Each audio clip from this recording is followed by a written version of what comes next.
6절입니다. 하나님 말씀은 고린도후서 3장 6절입니다. 그가 또한 우리를 새 언약의 일꾼되게 만족하게 하셨으니 율법 조문으로 하지 아니하고 오직 영으로 함이니 율법 조문은 죽이는 것이요 영은 살리는 것이라. 아멘. 오늘 말씀은 그 하이델베르그 신조에 대해서 다루겠습니다. 하이델베르그의 신조에 대해서 다루겠습니다. 여러분 이제 책을 딱 펴시면 서문이 있습니다. 서문, 여기 서문 펴세요. 서문 딱 보시면 목차 지나고 난 다음에 이제 아직 목차 지나기 전이군요. 목차 전에 서문이 있습니다. 여러분 이제 하이델베르그는 그 지명 이름입니다. 독일이에요. 독일에 하이델베르그라는 분이 그 지역이 있습니다. 여러분 프랑크푸르트라고 하는 도시가 있는데요. 프랑크푸르트 도시가 안에 이제 그쪽에 가까운 곳에 공업 도시입니다. 거기가 하이델베르그라는 지역이 있습니다. 여기 보면 제가 한번 읽어볼게요. 하이델베르그 신조는 기독교의 핵심 내용을 가장 빠르고 정확하게 가르치기 위한 문답식으로 작성된 신앙 고백이다. 이 신조는 기독교와 타종교의 구별을 위해서, 기독교와 이단 구별을 위하여, 신자들의 바른 신앙과 예배와 삶을 위해서 바르게 알고 가르치는 데 필요한 것이다. 또한 이것은 웨스트민스터 신앙 고백서와 더불어 가장 영향력 있는 개혁주의 신앙 고백으로 여겨지고 있다. 과거 독일의 경우 하이델베르그 신조 교육 대상은 전교인이며 어릴 때부터 배워 성인이 되면 신조의 내용을 거의 다 외우게 된다. 이 신조는 교육뿐만 아니라 학교와 가정에서도 가르치고 신자는 이것을 삶에서 그대로 적용하도록 힘썼다.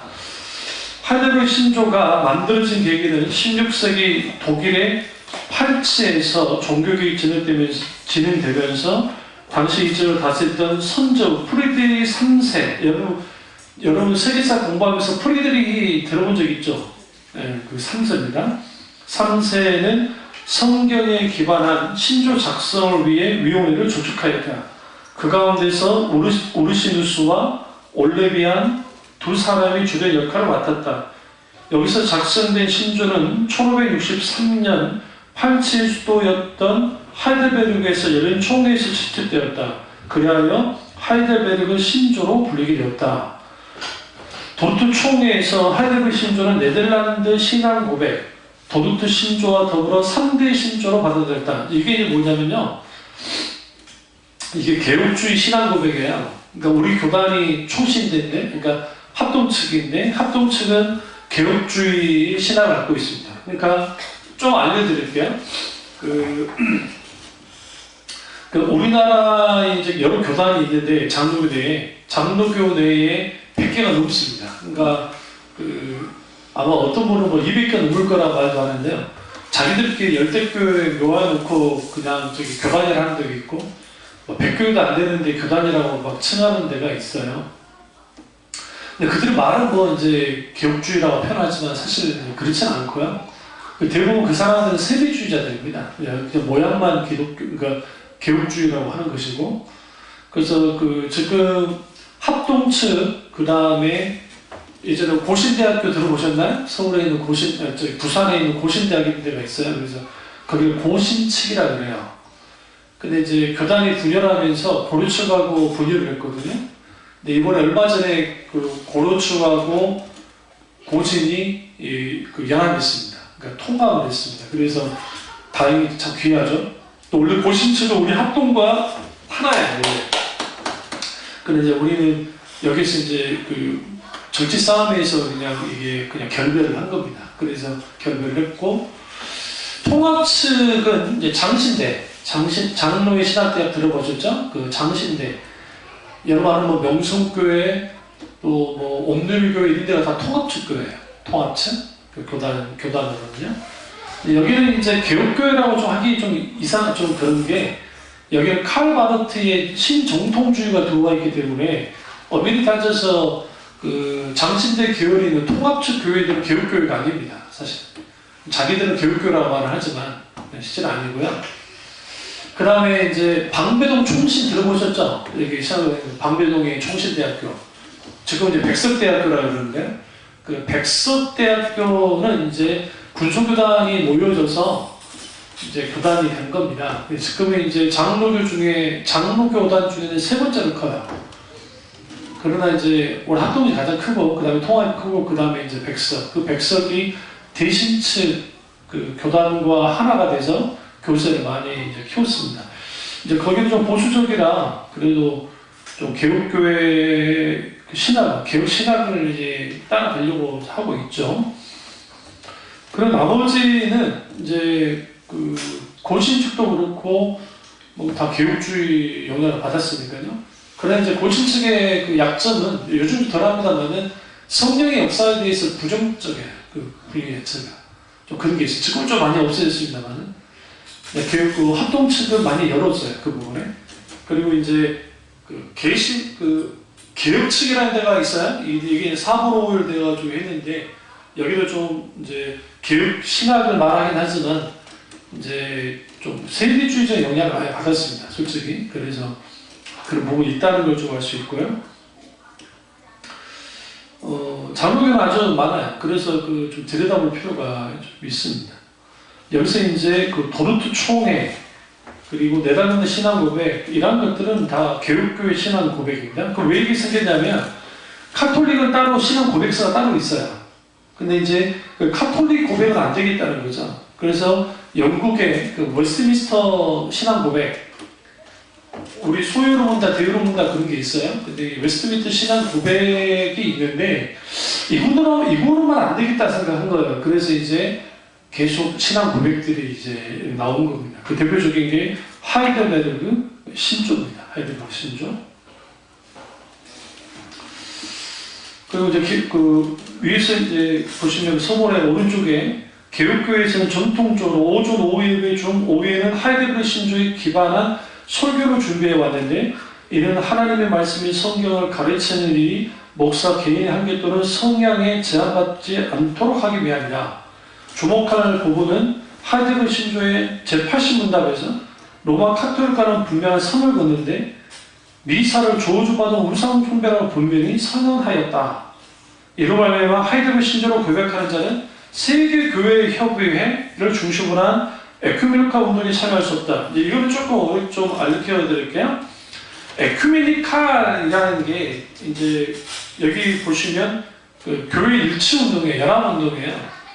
근데 여기에서 이제 이 사람들이 주장한 게 뭐냐면 정교회, 잘 들으세요? 정교회, 카톨릭, 또 개신교, 그리고 거기에 또 그 외에 그 콥트 기독교, 입시대 콥트 기독교, 인도에 있는 그 달리트 있죠, 달리트. 그 달릿 있는 그 사람들 그 기독교 총망라에서 일치를 시키자고 나온 거예요. 근데 문제는 이제 이 사람들이 신학은 다원주의 신학인데 이 다원주의 신학을 한마디로 이렇게 표현 드릴게요. 절대 진리가 없다고 합니다. 그러니까 성경은 기독교의 경전이지, 그러니까 기독교인들의 경전이지 이 자체가 모든 진리일 수는 없다고 생각하는 게 이제 에큐메니칼입니다. 이게 자유주의, WCC. 그리고 이분들은 이제 그 주로 그 타종교와의 대화를 주장을 해요. 그래서 타종교하고 대화할 수 있다. 이렇게 생각하시면 돼요. 다원주의 신학이라는 게 뭐냐면 엄청난 큰 산이 하나가 있는데 위에 최고의 신이라는 존재가 분명히 있다고 다 믿어요. 근데 불교는 부처님을 믿잖아요.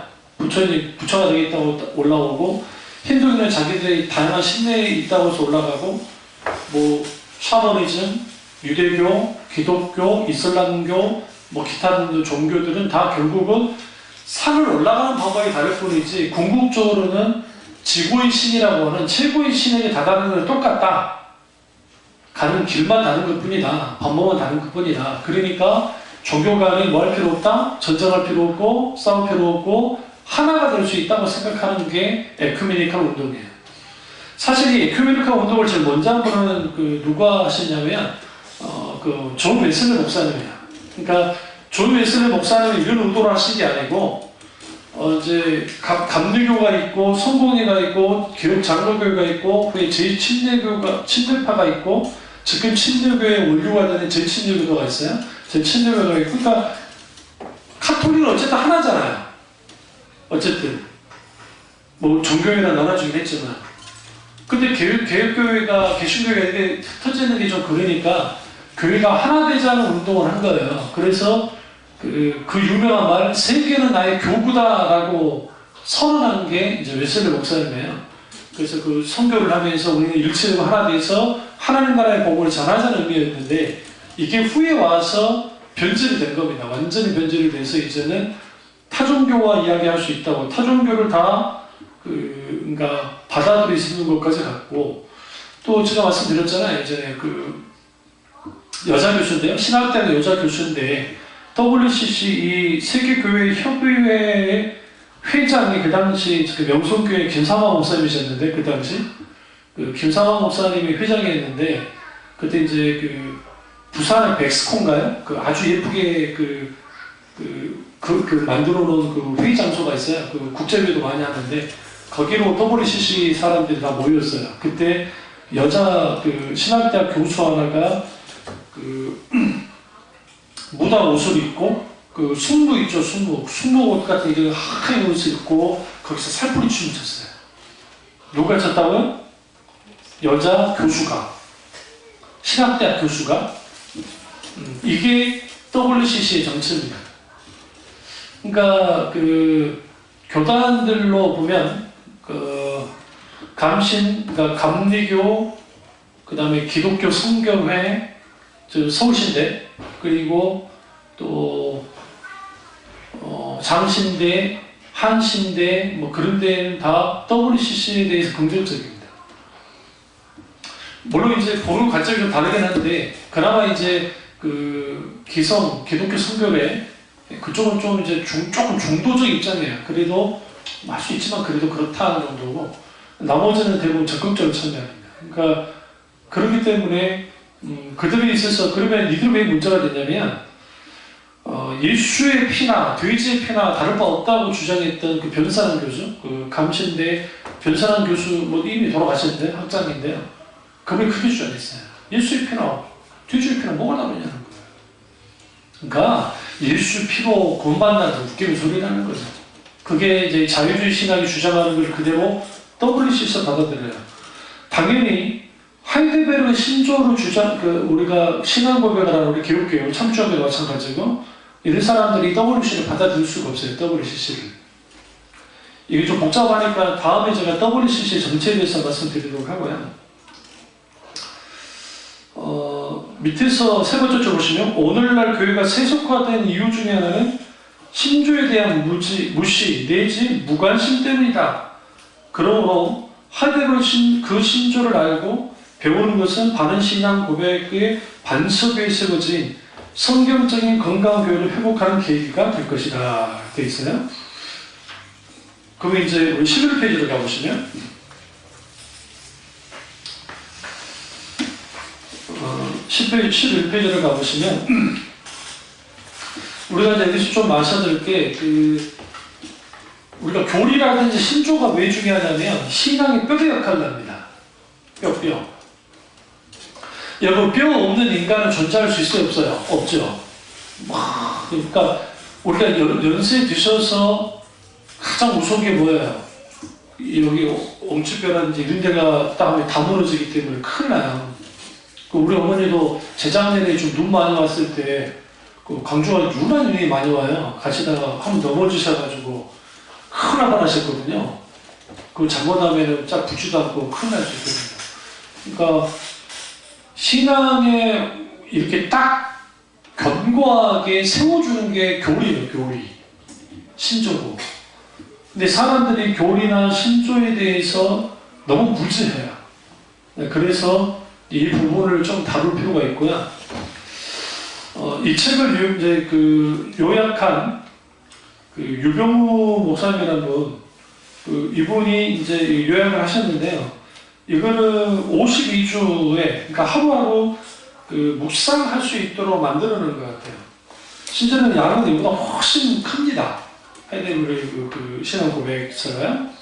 근데 오늘 내가 여기서 잠깐 여러분에게 조금 이제 좀 다루도록 하겠습니다. 1분, 그러니까 이제 그 요리문답 혹은 신조어는, 특히 하이데거 신조어는 문답식이에요. Q&A, 그러니까 질문을 하면 답을 주는 식으로 되어 있습니다. 그러니까 그걸 하시면 돼요. 11페이지에 당신의 삶과 죽음에서 유일한 이유로는 무엇입니까? 라고 이제 질문을 하죠. 답은 나는 나의 것이 아니요 삶과 죽음에서 나의 몸과 영혼 모두 나의 신실한 구주 예수 그리스도께 속해 있습니다. 예수 그리스도께서 자신의 보혈로서 나의 모든 죄값을 완전히 치르고 나를 마귀의 모든 권세에서 자유롭게 하셨습니다. 또한 그리스도께서는 하늘에 계신 하나님 아버지의 뜻 없이는 단 하나의 머리카락도 떨어지지 않도록 나를 지키시며 나의 구원을 위해 함께 일하십니다. 그러므로 성령님을 통하여 나에게 영생을 확신시켜 주시며 진실한 마음으로 기꺼이 주님을 위해 살도록 하십니다. 이게 뭐예요? 우리에게 성령을 통해서 영원히 약속되어 있다는 거죠. 영원한 삶이. 그리고 결국 그렇기 때문에 영원한 삶을 우리는 그 영생의 놀라운 축복을 받는 우리가 살아갈 때 기꺼이 주님을 위해서 살아가는 것이다 라는 거죠. 그걸 보세요. 사는 게 위로가 되지 않는 사람이 있고 죽는 게 위로가 되지 않는 사람도 있어요. 이런 말을 살면서 그렇게 많이 하잖아요. 사는 게 아니라고. 그렇지 않아요? 사는 게 아니라고. 그런 사람도 많고, 또 죽어도 정말 그 죽음 속에서 어떤 위로가 있겠어요. 근데 이 부분을 예수 그리스도의 보혈과 그리고 성령을 통한 영생에 대한 확신, 이것이 죽음을 이길 수 있도록 해준다는 겁니다. 실제로 위로를 받게 하고요. 이문을 보세요. 당신은 이러한 위로의 기쁨 가운데 살고 죽기 위해 반드시 알아야 할 것은 무엇입니까? 첫째, 나의 죄와 고통이 얼마나 큰지. 둘째, 나의 모든 죄와 비참함에서 어떻게 구원받았는지. 셋째는 그러한 구원에 대한 하나님께 얼마나 감사한지를 알아야 된다. 그럼 보세요. 이제 내가 구원받았다고 하는 게 그게 왜 위로가 되는가? 왜 영생을 얻었는데 그것이 내가 삶과 죽음에서 유일한 위로가 된다. 그 이유는 첫째로 나의 죄와 고통이 얼마나 큰지를 알아야 돼요. 그러면 우리 이렇게 생각합니다. 나는 특별하게 다른 사람들에 비해서 크게 죄 짓지 않았어. 그런 사람들 있잖아요. 좀 착한 사람들. 근데 성경에서는 하나님 앞에 딱 서면 그 모든 사람들이 어떤 사람들이에요? 죄인이에요. 죄인. 하나님 앞에 가장 큰 죄가 뭐라고 그랬죠? 살인죄라고 그랬나요? 가장 큰 죄 중에 하나죠. 근데 그보다 더 큰 죄는 뭐예요? 하나님을 믿지 않는 죄예요. 왜 하나님만 믿을까요? 하나님이 필요 없으니까. 그러니까 하나님이 필요 없다고 하는 사람들에게 있어서 하나님 존재라는 것은 자신의 발에 떼만지도 못해요. 그렇죠? 그러니까 당연히 죄의식이 없어요. 여러분이 아셔야 되는 게 기독교인과 기독교인이 아닌 사람들 중에 누가 좀 더 유리 도덕적일까? 놀랍게도 그래도 기독교인들이에요. 안 그럴 것 같아도. 적어도 우리는 누굴 의식을 해요. 어느 정도. 하나님 의식은 해요. 그러나 세상 사람들 중에 유리 도덕적으로 정말 괜찮은 사람 빼놓고는 보편적으로 그런 게 있어요. 둘째는 나의 모든 죄와 비참을 어떻게 구원받는, 걸 어떻게 구원받았나요? 예수 그리스도 그분이 십자가에서 완전히 돌아가시고 죽으심을 통해서 어떻게 했어요? 우리를 그 비참함에서 구원했다는 겁니다. 그럼 지옥이 이제 중요한데, 우리가 지옥을 좀 깊이 아시려면 단테의 신곡을 읽어보면 돼요. 단테가 비록 카톨릭 신자이긴 하지만 단테의 신곡에서 지옥에 대한 묘사가 참 잘 되어 있습니다. 그리고 이제 밀턴의 신라곤과 복락원에서 신라곤에서 잘 만들어낸, 그러니까 글을 냈어요. 밀턴은 크리스찬입니다. 그러니까 개신교인이에요. 밀턴은 영국 분인데요. 그러니까 그런 걸 통해서 그 지옥에 대한 생생한 묘사가 있습니다. 근데 우리가 지옥에 있어서 가장 큰 우리에게 문제가 되는 게 뭐라고 그랬죠? 거기 뭐 유황불이 있는 거요? 우리를 막 튀기는 거요? 여러분 사천왕을 보신 분, 절에 가가지고 한 번이라도 그리고 그 사촌왕이 생기기 어떻게 생겼습니까? 아주 독하게 생겼죠? 응? 그 부처님이 강화 감동시키는 요괴들이 요괴들. 그놈들을 법력으로 바꿔놓은 거예요. 뭔지 아시죠? 그래서 무락무락한 거예요, 그들이. 그래서 막 밟으려고 있잖아요. 그 지나갈 때 얘네들 죄를 업보를 보고 부처님께 대자비를 구해라는 의미예요. 그런 의미에서 뭐를 했냐면 뭡니까 그렇게 되어 있는데 그 불교에서도 염라대왕이 막 불에서 막 사람들을 막 붓고 하는 일들을 막 나오죠. 그거하고 기독교가 뭔 차이가 있어요? 그렇게 따지면 지옥에 대한 표현이 구약에 있나요? 보셨어요? 천국에 대한 표현이 구약에 나와 있나요? 없어요. 직접적인 표현이. 그러니까 수홀이라는 단어를 쓰긴 해요. 게헨나라고 하는 우리가 잘 아는 요나가 물고기 뱃속에 있을 때 스홀이라는 지옥이라는 단어가 있긴 했어요. 그런데 그게 무조건 지옥이라는 의미만 있는 건 아니고 아주 극단적인 상태에 있을 때 쓸 때도 스홀이라는 단어를 써요. 급박한 상태에 있을 때. 그럼 왜 구약에는 그렇게 안 나왔느냐? 지옥이 없어서가 아니고 천국이 없어서가 아니라 그때는 완전한 계시를 주님이 내리지 않았어요. 그럼 그 시대의 사람은 어떻게 했냐면 땅 속은 지옥인 거예요. 그리고 하늘은 천국이죠. 그런데 푸른 초장과 막 그런 거 있잖아요. 그게 천국으로 묘사되어져요. 그러니까 물된 동산, 예쁜 동산, 막 그런 동산. 그게 천국으로 묘사돼요. 이걸 이제 세상적인 표현하면 낙원으로 묘사가 되고 이걸 이제 완전히 계시 가운데 구체화시킨 분이 예수님이에요. 예수님이 지옥에 대해서 그리고 또 하나님 나라에 대해서 분명하게 이제 가르치십니다. 그런 의미에서 우리가 좀 알 필요가 있고, 그러니까 이제 여호와 증인들은 지옥이 없다고 믿어요. 지옥이 없다고 생각한다. 어떻게 사랑의 하나님이 지옥을 만들겠냐는 거죠. 그래서 영원 소멸설을 주장해요. 인간이 그러니까 예수님을 안 믿고 죽으면 소멸되는 거예요. 그러다가 억만 년 어떻게 막 지난 다음에 다시 그들에게 기회를 준다는 식으로 이제 주장을 하긴 하는데 웃기는 소리예요. 그게. 내 비참함을 아는 만큼 구원의 감격이 있고요. 당연히 하나님께 감사드리겠죠. 그리고 이제 넘어가시면 11페이지에 당신의 죄와 비참함을 어디로부터 알 수 있습니까? 율법이에요. 율법의 기능은 뭐라 했죠? 구원을 받기 위해서 줬다고 했어요? 아니요. 죄를 깨닫게 하기 위해서 준 거예요. 이거는 이제 로마서를 잘 읽어보시면 알 수 있어요.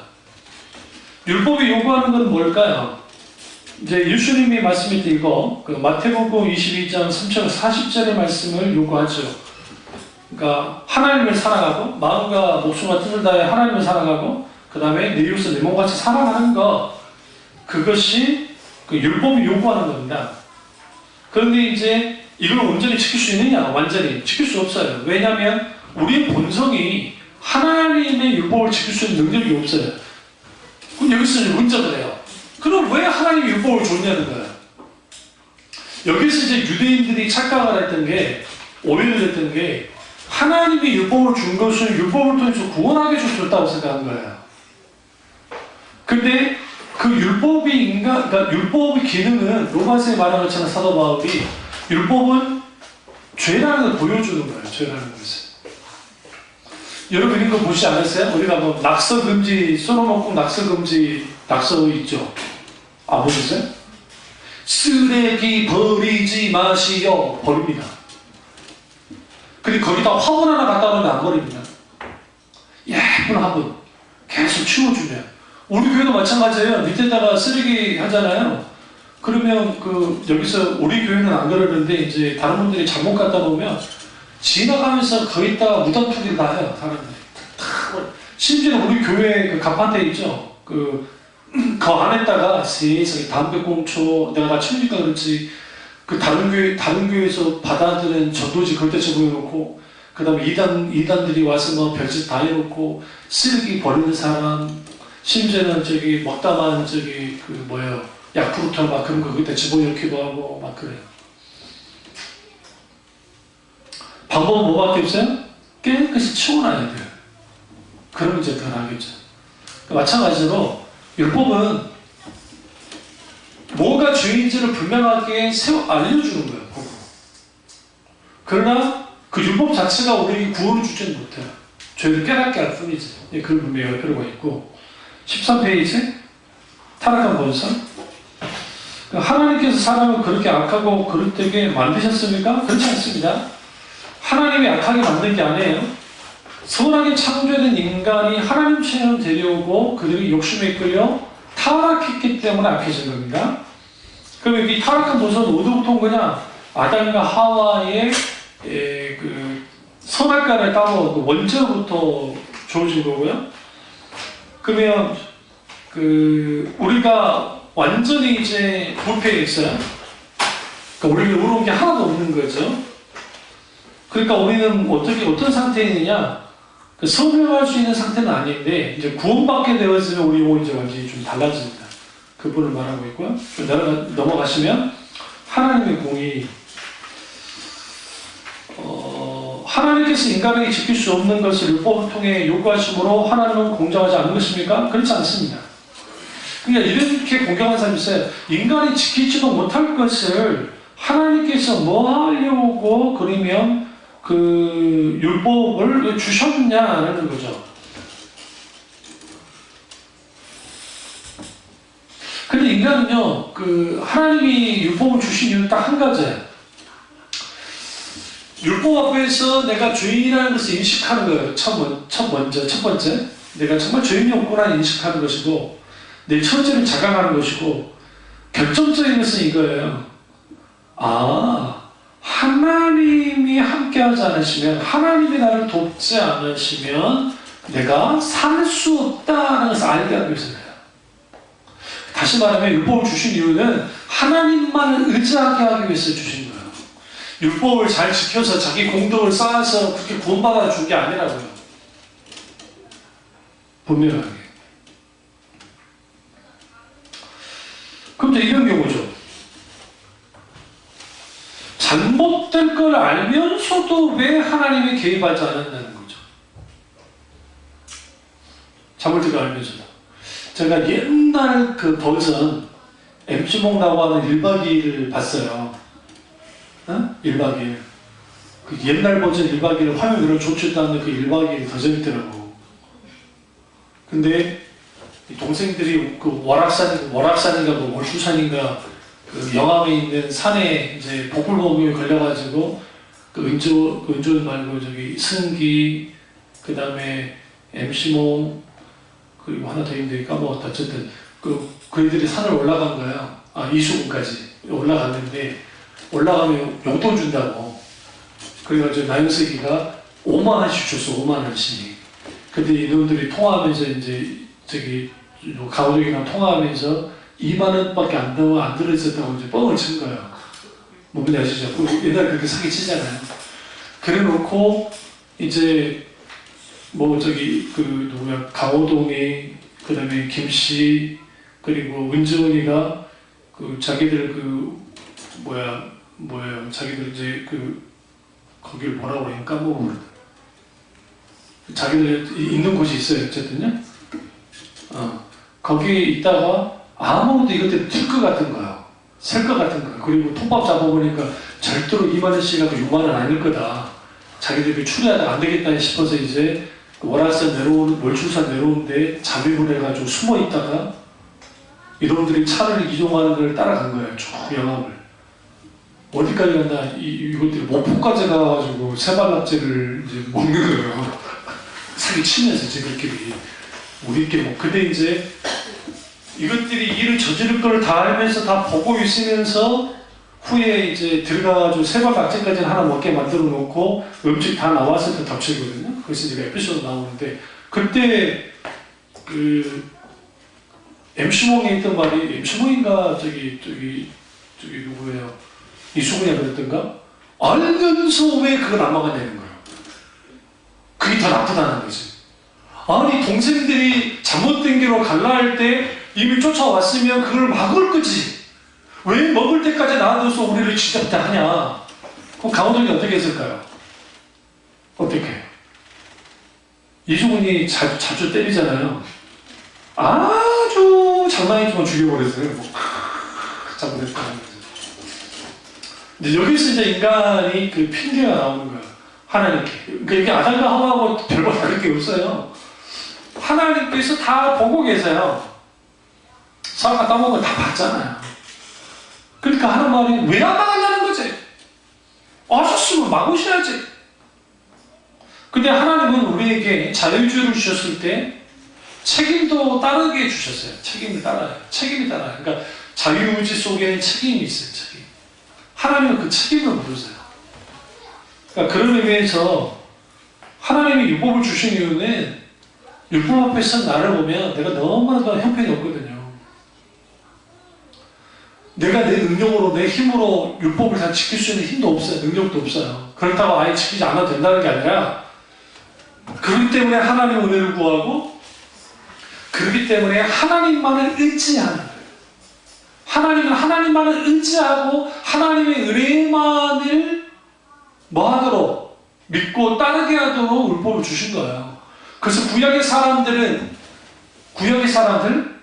그 다음에 신약의 사람들은 똑같이 하나님 은혜로 구원받는 거예요. 율법으로 구원받는 단 한 번도 없어요.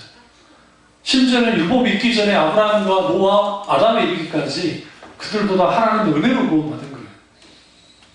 결국 이것을 좀 더 좁히면 예수 그리스도 그분으로 말미암아 구원을 받게 된 겁니다. 그래서 우리가 율법의 기능이 그렇고요. 그러면 불순종하고 반응했을 때 왜 하나님이 그대로 놔두신 것 같은가? 하나님께서 그대로 놔두는 게 아니에요. 기회를 주는 거예요. 기회를 계속 돌이킬 기회를 주고 있는 거예요. 그래서 이걸 뭐라고 하냐면 하나님이 계속 좀 연장시켜줘요. 연장시키고 이번에 정준영 씨 그 사건 있잖아요. 그 친구가 지금 그 3년 전에 2016년도에 차라리 그때 처벌을 좀 아프긴 하지만 그래도 제대로 된 처벌을 받았으면 그 친구가 그러면 지금의 이러한 어마어마한 일을 또 저지르지 않았을 거잖아요. 안 그럴까요? 그래서 그 자기 하나 때문에 물론 다 같은 사람들이지만 그래도 이런 일이 퍼지진 않았을 텐데 그 차라리 그냥 처벌 받은 게 은혜일 수 있다는 거예요. 차라리. 근데 이제 그 하나님이 길이 참으시기 때문에 때로는 그냥 놔두는 것처럼 보이지만 실제로 하나님은 뭐 하신다? 하나님의 심판은 반드시 하신다는 거고.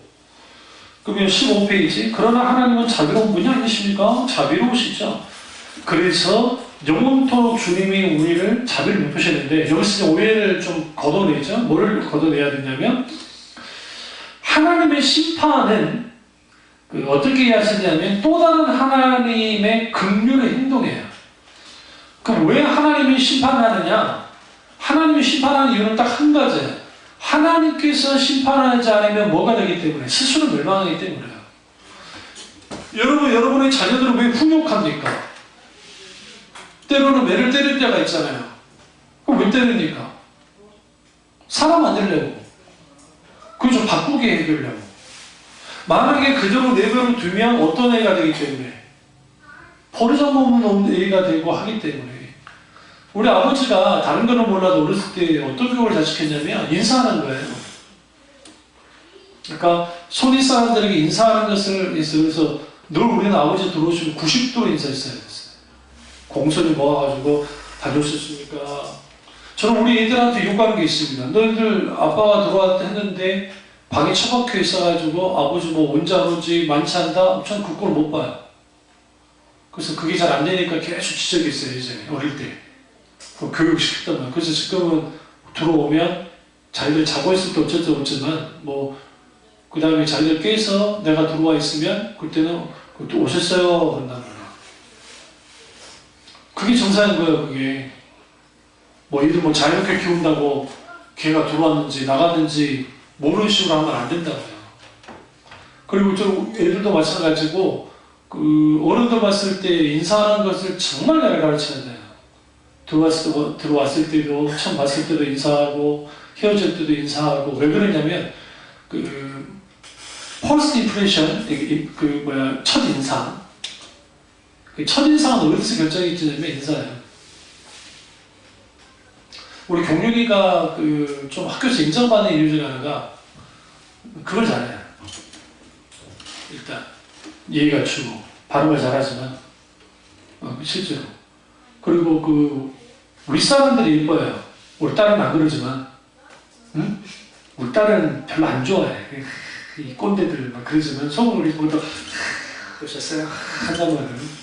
제 나름대로. 그러니까, 여러분 먹고 들어가면은, 첫인상 대부분 인사에서 결정되기 때문에. 그리고 거기에 태도. 여러 태도들. 그럼 그런 게,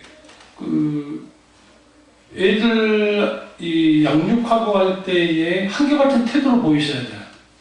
혼을 확 냈을 때에 이 부분에 지적을 하고, 너 자신이 묘사가 아니라 그 행동이 잘못됐기 때문에 이건 분명하게 안 된다라는 거예요. 그리고 단호하게 해야 돼. 그걸 멍청하게 즉시 풀어주면 안 돼. 그러니까 어리석은 부모들이 어떤 짓을 하냐면 화 확 냈으니까 미안하니까 즉시 애한테 그래주고 그래버리는 거. 일단 서로 간에 시간을 좀 텀을 줘야 돼. 어느 정도. 조금 텀을 줘야 돼. 그리고 난 다음에 뭐 해주느냐, 이제 이렇게 해서 너 묘사가 아니라 이렇게 한 거야 라고 해줘야 돼. 꼭 해줘야 돼. 안 하면 안 돼. 그렇게 해야 후에 똑같은 행동을 안 해요. 여기 책 가운데 소리 지르는 아이, 소리 지르는 엄마, 귀 막는 아이에서 뭐냐면, 엄마들의 가장 큰 실수를 하는 게 그 수많은 잔소리를 해야 되는 거예요. 계속. 듣든지 안 듣든지 복음을 전하는 게 아니라 듣든지 안 듣든지 잔소리를 해야 되는 거예요. 그러니까 얘들이 귀를 탁 막아버려요. 그러니까 단호한 태도, 그는 언어뿐만 아니라 행동도 단호하게 가야 돼. 우리 아들놈이 그랬다잖아. 어렸을 때 우리 혼이만 했을까? 나는 그저 현장이 없었는데 디신 같은 거 어디에서 뭐 사다가 탁 막았다잖아. 옆으로 가니까 했다잖아.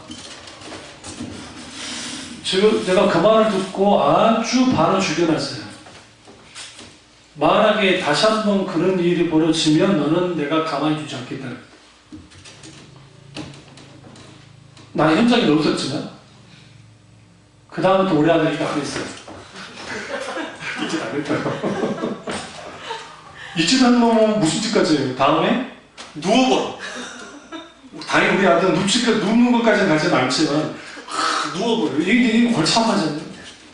그러니까 진짜 제가 길거리 가다거나 아니면 어디 갔을 때 공공고 그런 데 갔을 때 진짜 이해가 안 되는 게, 엄마들이 아빠들이 얘한테 상제 그렇게 하시니까 그러고 있어. 그게 얘를 사랑하는 게 아니에요. 절대로. 그렇다고 막 윽박지르고 막 눌러라는 게 아니라 분명하게 에티켓부터 시작해서 지금 정확하게 가르칩니다. 그러니까 하나님이 우리를 양육할 때도 똑같아요. 우리를 양육하실 때도 하나님 늘 지적하는 분이 아니에요. 물론 성경이 우리에게 계속적으로 그런 감동을 하시죠. 그래서 하나님이 길을 참으시면서 결정적으로 보여주는 게 뭘 보여주시냐면 하나님의 본심이에요. 하나님의 본심이 내 본심하고 탁 맞았더니 거기서 딱 깨져버려요. 그러니까 연예인들 중에 막 사고 치는 연예인들, 젊은 시절에 나이 들어서가 아니라 젊은 시절에 사고 쳤던 연예인들 개과천선한 스타일들을 보면 어느 시점인가 자기들이 그 마음을, 그러니까 그게 부모님일 수도 있고 누구일 수도 있고 그분들의 마음을 알았을 때 바뀌어져요. 사람들이. 세상에서. 하나님 믿는 사람들은 말할 것도 없죠. 제가 이제 다다음 주 정도에 가족과 관련된 설교를 한번 할 겁니다. 그러니까 12도로 가슴 아픈 가까이 먼 당신 가족. 그래서 이제 그 가족이 얼마나 우리에게 가장 힘이 되고 가장 우리에게 든든한 관계이긴 하지만 또 우리 가족이 우리에게 치명적인 아픔을 가져다 주는, 그리고 그런 것들을 또 우리도 모르는 사이에 되풀이하는 그런 것들을 어떻게 막을 수 있겠는지, 이제 그 부분을 다음 주에 말고요. 그 다음 주 정도, 아니면 그 다음 주에 이제 한번 좀 다루려고 합니다. 그 다음에 15페이지 속죄. 하나님의 속죄는 하나님의 공의에 맞아야 돼요. 공의는 하나님의 의지, 뜻, 법입니다. 그러니까 인간이 자기 스스로에 만족될 수가 없어요. 우리 어떤 힘으로도. 당연히 하나님 은혜가 필요하죠. 스스로 죄값을 치를 수도 없고요. 예수님이 대신 치러 주셔야 돼요. 그 다음에 16페이지를 보시면 어떤 피조물이 우리를 위해 죄값을 치를 수 있습니까? 없습니다. 어떤 피조물도. 하나님의 아들이 아니면 불가능해요. 어떤 중보자와 구원자를 찾아야 합니까? 의로우시며 참 하나님이신과 동시에 다른 피조물보다 능히 더 뛰어난 참 하나님이셔야 합니다. 그분이 누구세요? 예수 그리스도입니다. 그 다음에 제6주의 중보자. 중보자는 왜 의롭고 참 인간이셔야 됩니까? 그러니까 중보는 딱 중간에 있는 사람이잖아요. 그분이 완전한 하나님이면 인간 편에 설 수가 없고, 그리고 또 완전히 인간이어도 하나님 편에 설 수 없어요. 그러니까 그렇기 때문에 하나님은 완전한 인간이자 완전한 하나님이셔야 돼요. 여러분, 예수님을 이렇게 하면 안 돼요. 반은 하나님, 반은 인간이라 생각하면 안 돼요. 그러니까 이런 게 그리스 로마 신화에 잘 나와요. 반인, 반신. 반은 인간이고 반은 신인 존재. 대표적인 헤라클레스예요. 여러분 들어보셨죠? 헤라클레스. 헤라클레스라는 존재가 반은 신이고 반은 인간인 존재예요. 그리고 그런 게 이제 신화입니다. 신화예요. 인간이 만들어낸 이야기예요. 예수님은 그런 존재가 아니고 완전한 하나님이시고 완전한 인간이신 분이에요. 이걸 아셔야 되고요. 그래서 중보가 가능해요. 인간에게. 하나님과 인간 사이에서. 예수부터 그분이 그러시고요. 그 다음에 18페이지 제7조에 참믿음과 신앙 고백하면서 아담을 통해 모든 사람이 타락한 것처럼 그리스도의 모든 사람이 구원 받습니까? 아닙니다. 오직 참된 믿음으로 구원받은 사람만이 그리스도께 접붙임되어 그분의 모든 은혜를 받을 수 있습니다. 여기서 이제 우리가 좀 아셔야 될 게 뭐냐면 어떤 사람이 구원을 받느냐? 예수 그리스도를 믿는 모든 사람은 구원을 받아요. 왜냐하면 요한복음 3장 16절에 하나님이 세상처럼 사랑하사 독생자를 주셨으니 이는 저를 믿는 자마다 멸망치 않고 영생을 얻게 하려 하심이라 했잖아요. 그러니까 믿는 자는 다 구원받는 거예요. 여기서 믿는다는 게 뭐냐? 참믿음이 뭐냐? 여기 보시면 18페이지 참믿음은 하나님께서 그분의 말씀 안에 계시한 모든 것을 진리라고 여기는 분명한 지식일 뿐 아니라 또한 성령님께서 내 마음속에 복음으로 일하신다는 굳은 확신입니다. 곧 참된 믿음은 다른 이들에게 뿐만 아니라 나에게 주어진 죄사함, 영원한 의로움, 구원의 순전한 은혜와 오직 예수 그리스도의 공로로 말미암아 하나님의 값없이 주어지는 것을 믿는 것이다 라는 거죠. 여기서 이제 이렇게 정의를 하는데요. 여기서 이제 좀 더 이걸 좀 확대시키면 믿음은 인격체에 대한 신뢰예요. 그럼 여기서 인격체는 누구냐? 하나님이세요. 인격체신 하나님에 대한 전적인 신뢰가 믿음이에요. 성경에서 말하는 믿음. 그럼 그 신뢰는 어디로부터 오느냐? 하나님의 약속 혹은 하나님의 말씀으로부터 옵니다. 그래서 잘 들으세요. 모든 사람은 하나님의 말씀을 통해서 인격체 하나님을 만나야 돼요. 종교적 체험 많이 하고 난 다음에 그게 하나님을 만났다고 하면 안 돼요. 물론 그렇게 굴 수도 있는데 그게 반드시 인격체 하나님의 그 말씀 가운데에서 우리 하나님을 만나야 신앙이 흔들리지 않아요. 그럼 이제 신앙 고백의 내용이 뭐냐? 사도신경 아닌가 넘어가고요. 다음에 이 부분을 이제 전능하신 하나님, 뭐 이런 부분을 제가 다루는 게 있습니다만, 예전에 우리 교회에서 그 수요 예배 때 사도신경도 다 다뤘고요, 주기도문도 다 다뤘고요, 팔복도 다 다뤘어요. 성경 66권도 다 다뤘었어요. 그게 지금 현재 우리 보관해 놓는 있거든요. 제 설교를 지금 담아놓은 데 있어요. 거기에 지금 아직 나와 있어요. 20페이지 3일차 하나님. 이 신앙 고백은 어떻게 구합니까? 세 부분으로 구분된다는 거죠. 첫째는 우리의 창조신 하나님 아버지, 둘째는 우리 주 예수 그리스도, 셋째는 우리를 거룩하게 하시는 성령님에 대한 것입니다. 그러니까 삼일체적인 신앙 고백이 되어야 된다는 거예요. 그러면 하나님은 오직 한 분이신데 우리가 왜 성부, 성자, 성령으로 말하는 겁니까? 답을 보세요. 하나님께서 자신의 말씀 안에서 자신을 그렇게 계시하기 때문에 이런 삼위가 오직 하나의 참되고 영원한 하나님이십니다. 얘기 좀 어려워요. 여기서 삼위는 뭐냐면, 위라는 표현은 신학적인 표현은 위격이라는 표현을 써요. 근데 이 위격이라는 표현은 뭐냐면 인격이라 생각하면 돼요. 인격. 근데 여기서 세계 인격하니까 다중인을 생각하면 안 돼요. 다중인격. 그게 아니라 삼일체 하나님의 고유의 인격이 갖고 있어요. 인격이. 성품. 그런데 그분이 존재 양태가 왜 신비적이냐면, 하나님이니까 단순히 하나이시다. 그러면 쉽잖아요. 성부 하나님 한 분으로 끝나면 됩니다. 근데 하나님 그분 자체가 왜 삼위일체 하나님일 수밖에 없었을까? 그 이유가 하나 가지예요. 하나님 그분이 너무 크고 광대하시기 때문에요.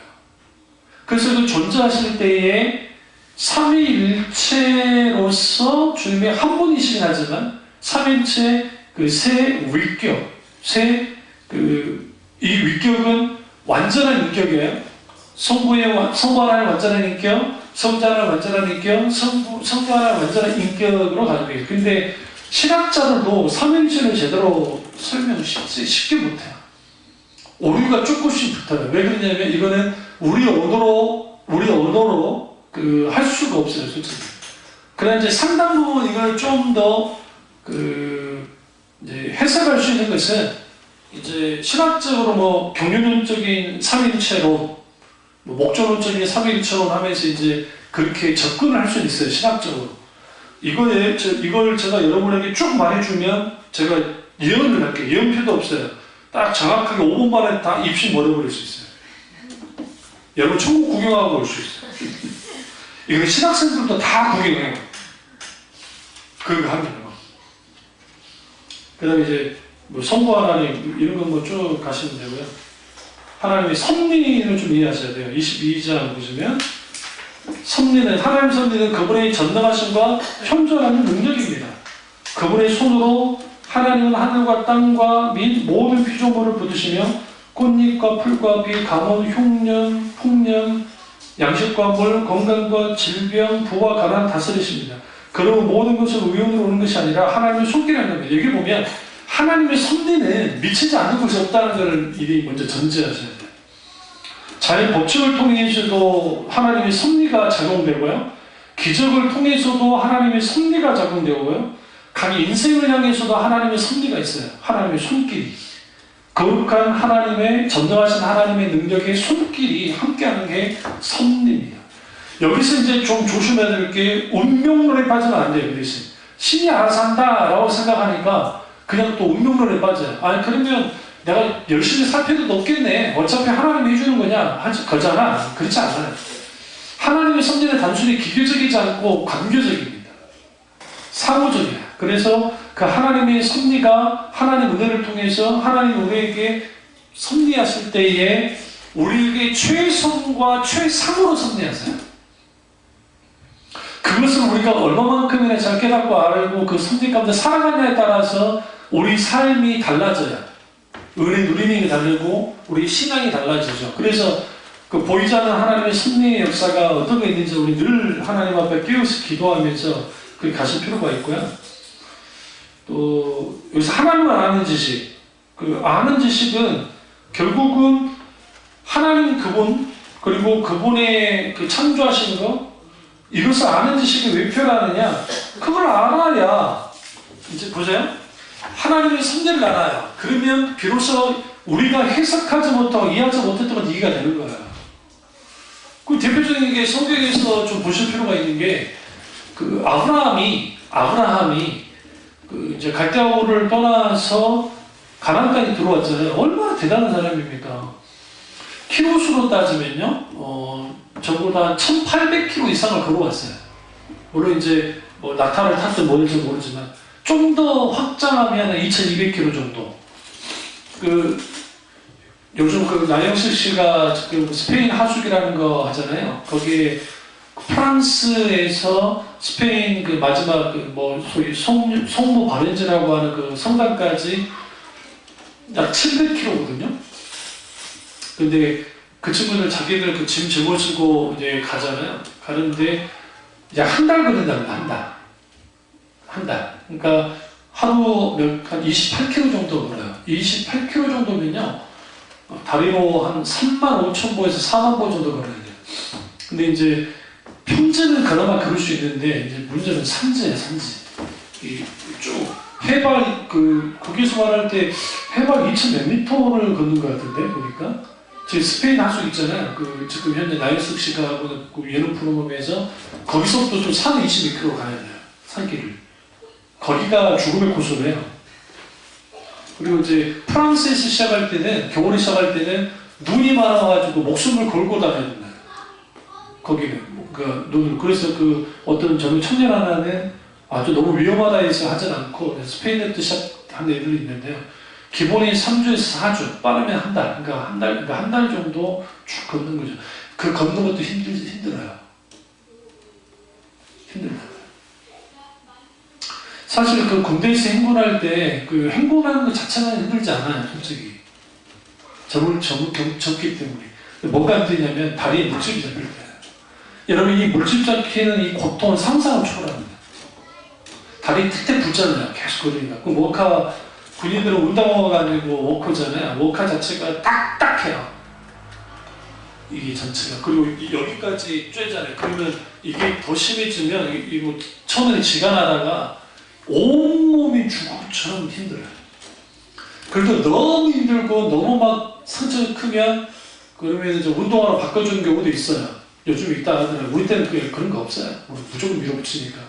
우리 때는. 그러니까 그렇게 해도 쉽지 않은 판에 아브라함은 우리로부터 거의 한 3,500년에 거의 한 4,000년 전의 사람인데 그 시대에 거기를 그렇게 간다는 게 쉬운 게 아니에요. 길도 없어요. 거기는 이제 사문은 있을지 모르지만 너무 위험해요. 무법천지이기 때문에. 그러니까 아브라함이 있을 시대가 어떤 시대냐면 수메르 문명이 있을 시대인데, 수메르가 제국이긴 했지만 완전한 제국은 아니었어요. 그러니까 군소 나라가 많았고 거기에 가는 길에 힘센 놈이 장사해요. 다 빼앗을 수 있어요. 근데 아브라함이 어디까지 들어왔어요? 가나안 땅에 들어왔잖아요. 하나님 보호 속에 있어요. 그러면 여러분 복 주셔야 되잖아요. 단비를 열어도 못할 정말. 그런데 어떻게 했어요? 힘이 들어 되게. 하나님의 섭리를 이해하지 못하면 그게 이해가 안 돼요. 내가 충성봉사했는데 내 사업이 안 돼. 내가 하나님 앞에 이렇게 충성봉사했는데 하나님마다 안 되는 거예요. 그러면 이건 뭡니까? 하나님 그러지 않겠어요? 그럼 하나님은 왜 그렇게 하시느냐면, 아브라함이 끝까지 가나안 땅까지는 왔는데 이제는 제2의 서망으로 가길 원했어요. 하나님은. 그래서 기근이라는 걸 통해서 그가 어떻게 반응하는지를 본 거예요. 그럼 여기서 아셔야 되는 게, 잘 들으세요? 아브라함은 단 한 번도 기근을 경험한 적이 없어요. 목사님 그걸 어떻게 하세요? 난 100% 말씀드릴게요. 그 이유는 뭐냐면, 아브라함이 있었던 갈대아 우르라는데, 이 우르가 지명 도시 이름이고요. 갈대아라는 표현은 수메르예요. 수메르, 우리 구주편하는 왕국에 있는 우르에서 나왔어요. 근데 그 수메르 우르는 어떤 지역이냐면 유프라테스 강과 티그리스 강 가운데 있어요. 역사상 단 한 번도 유프라테스 강과 티그리스 강이 마른 적이 없어요. 지금까지 수천 년 동안 단 한 번도. 그러면 무슨 말이냐? 아브라함은 기근을 경험한 적이 없어요. 왜? 비 안 와도 상관없어요. 왜? 광개수 물 끓어도 광개수로 다 되어 있었기 때문에 아브라함 시대에 이미 광개수로가 다 있었어요. 여러분 물을 끓어들 수 있으면 농사 짓는 문제가 있어요? 없어요? 없어요. 양 키우는 거 문제가 있어요? 없어요? 없어요. 먹고 사는데? 괜찮아요. 근데 아브라함이 어디로 들어갔어요? 가나안 땅에 들어갔는데 그것도 적과 꿀이 오는 땅이라고 해서 들어갔더니 기근당에 있어요. 처음 날. 얼마나 충격이 컸겠어요. 생각해보세요. 한 번도 경험하지 못한 거. 하나님의 일부러 향했어요. 그걸 통해서 하나님은 뭘 알게 하시냐면 땅을 의지하는 게 아니라 하나님만 의지하는 거예요. 그게 하나님의 승리였어요. 우리 이 부분까지만 하고 한번 우리 다음에 여러분 한번 읽어보시고요. 다음에 다루도록 하겠습니다. 기도하겠습니다. 자, 기도하실 때 오늘